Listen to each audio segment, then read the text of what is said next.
Thank you so much for joining me.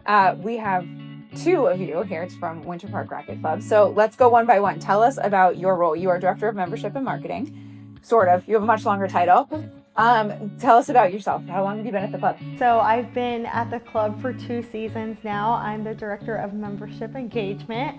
So I came into the club initially with the goal to get more members, right?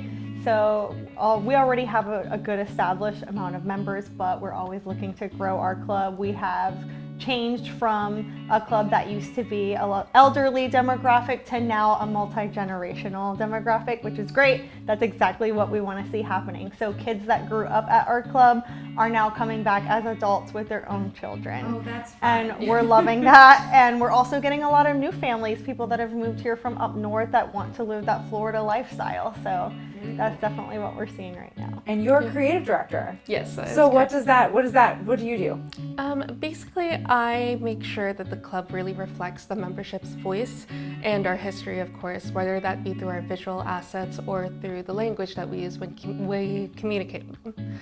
So, yeah, that's kind of... There's a lot to unpack there. So Yeah. first, let's talk about how you two interact. So both of you are communicating with the membership probably fairly regularly. Yes. How do the two of you ensure a consistent voice, make sure that you're aware of how what's going on in each of your areas?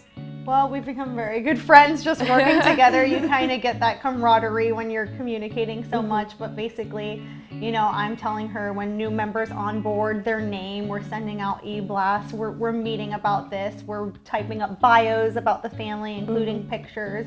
Also making sure that we're, getting our members engaged. We're sending them all the flyers for the events. I know who the demographic are for the tennis players. I know who the, families are. So it's easy to target it that way when we're both working together. Yeah, What about from your side? Yeah, it's very much a collaborative effort, and Amanda in her role very much gets to nurture these individual relationships from the get-go or grow them from their parents or their grandparents who were members before and they're now re-entering as a new generation of members, while I get to focus more on the general communication of the club. Okay. So do you handle more like the website, the social media sides of things? Like what are the different communications channels that you play in? Correct. So we do have a website that hosts all of our events. We have club calendars, and then we also do like a lot of email communications because that's what our membership prefers. And we do run social media that do like recaps, and like we go back through old events and like, oh, like look what we've been through the years and things like that. So it's very fun. Which technology obviously has a big part of that communication piece, whether you're meeting your members who are those legacy members who've been there forever versus those new members who grew up with technology. How do you, across that communication spectrum, make sure that message hits each one of those different membership groups at the right time, for the right event, for the right thing that you want them to be engaged with? It's actually funny that you say that, because on the onboarding process, I'm kind of there already gauging how this person is going to communicate with the club. What's their role going to be with us? So if they're, of a different generation that isn't really tech savvy, then they have the option to get their statements mailed directly to their house.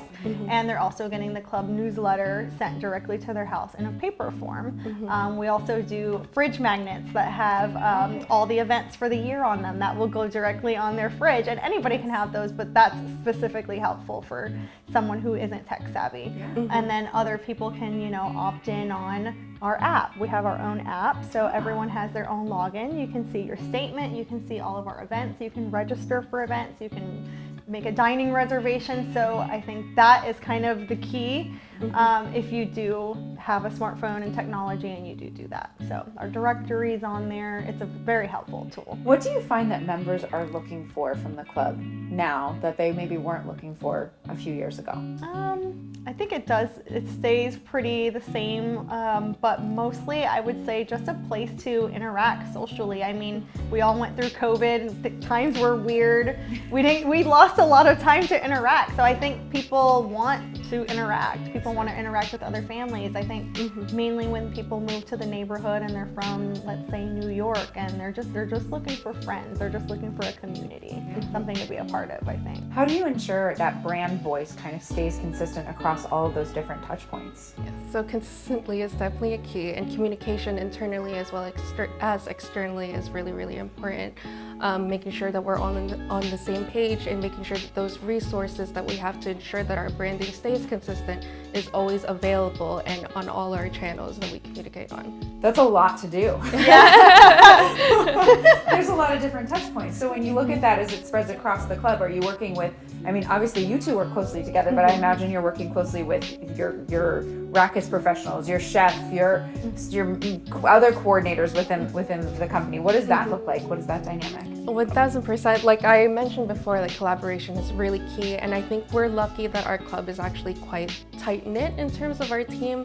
Our leadership has really grown into like making sure that we check in on each other consistently, having an open door policy, and making sure that if we need help with something, we don't hesitate to go to each other and ask for that help.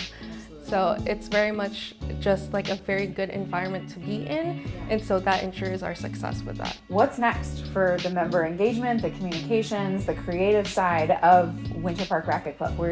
What's your next big project? Well, I think that's kind of why we're here too, is to bring our club up another notch. I think we are definitely looking to achieve some more professional titles in the industry. More to come on that. But we are actually going through a capital enhancement project right now, so it's been exciting to see us get new carpet and brand new chairs, and like the whole club feels like it's very refreshed, and it's just getting more refined as we go, and obviously the expectations of the members will always get higher, so we're trying to take it up a notch in level in aspects of service and things like that. Yeah. Well, thank you so much for joining us today. Well, I appreciate it. Thank you so much. We appreciate it.